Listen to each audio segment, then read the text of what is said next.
I will cut this short. Ezekiel, the book of Ezekiel, it's a complete mess. It is obvious from the descriptions of the stories that Ezekiel is just suffers from some insanity. It would be more comfortable if he took some drug, but no, it isn't. And he is a false prophet, making Egypt desolated by man and all the, at least domestic animals, for 40 years is just plain stupidity. It's nothing what is worthy for our attention. And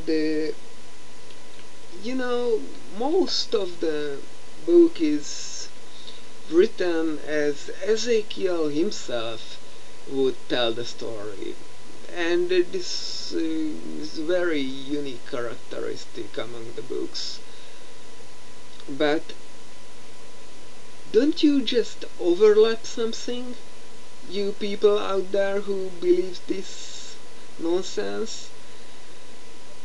Well, just first chapter, verse 3.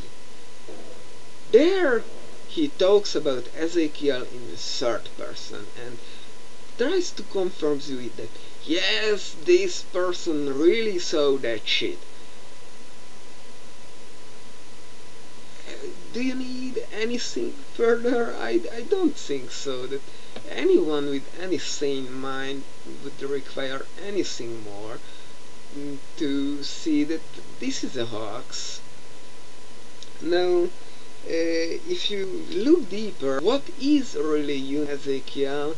That it was written by an Israelite person.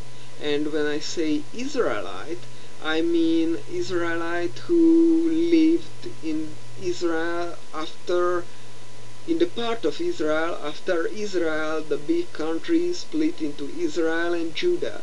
And well, Ezekiel many times just says in this years and that years and our captivity. And to understand this, I think this element is the key to understand these dates, that he really was Israelite in the sense that after the split of the country, and when he talks about the return of the Israelites, the house of Israel, he means Israel as the country after the split of the original country.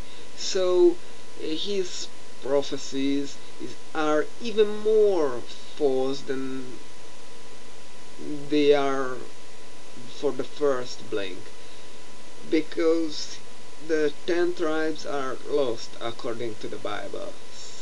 This is just a big nonsense and full. Okay, I found a page with what told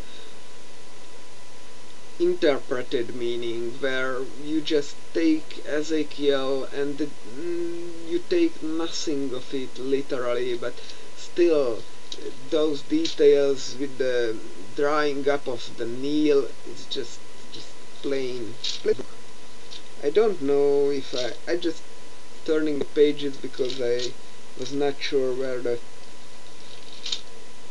he Ezekiel part was in, and I just turned the pages to find something else that worth mentioning, but I don't think I can find something trivia for you now. Maybe just to mention that the temple, the first temple that Ezekiel describes because he was carried there in a vision, the data just don't match with the descriptions of the other two, what also themselves the other two description of the temple of the Lord the house of the Lord, and it's just, and there is that moon ritual where Ezekiel gives another incorrect data. Yeah, that was what I was looking for. So Ezekiel is also not worth for consideration to be in the canon, to be the Word of God, as well as the rest of the previous book discussed.